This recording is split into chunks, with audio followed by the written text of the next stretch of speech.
Ito po, nilabas po ng opisina ng Office of the Vice President. Yan. Tanggapan ng pangalawang Pangulo, notice to the public. There is no approved budget for the medical and burial assistance program of the Office of the Vice President under the 2025 General Appropriations Act or GAA. We apologize for the inconvenience. Grabe ang pamumulitika, no? Kahit tamaan ng taong bayan. Kaya kung merong hihingi ng burial assistance or ano ba to?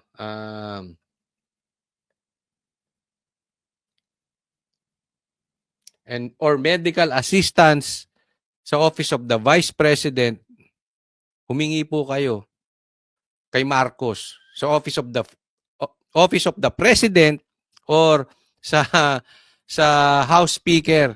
Humingi kayo kay Martin. Kasi talagang dahil sa ka-insecurean nila, dahil sa inggit nila kay BP Sara, hindi baling maapektuhan ng mga Pilipino, hindi binigyan ng budget. So wala tayong magagawa dyan. Di ba? Anong ibibigay ng pag may humingi ng tulong kay BP Sara patungkol sa pagpapalibing or patungkol sa kung may mga sakit? Wala. So paalala po sa publiko, hinayaan ng gobyernong ito si BP Sara at kung kayo ay magkakasakit at kayo ay may ipapalibing, huwag po kayo sa opisina ni BP Sara pumunta. Ang puntahan nyo ang opisina ni Marcos or ang opisina ni Saldico. Ay, ni Saldico. Wala na pala si Saldico. Ni Martin or ang opisina ni Kiambao.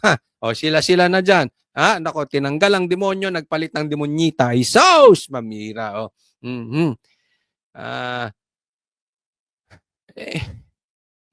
Mai-discuss ko lang yan. May anomalya na nga ito si Kiambao. Hindi ko sinasabing kurakot siya, ha.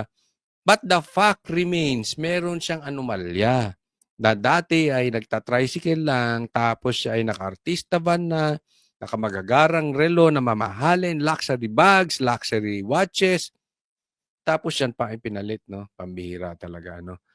But anyway, so wala kayong aasahan sa opisina ng Vice President dahil pinagtutulungan na talaga si BP Sara. Unawain na lang po natin at least naibalita natin ito doon sa mga hihingi ng tulong. Doon kayo. Yan ang gusto nila eh.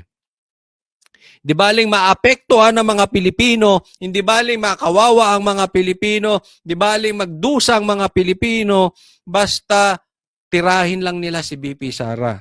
At sila ang bida. So, saan kayo hihingi? Sa ayuda ni Tamba Luslos. O, yan ang gusto nila.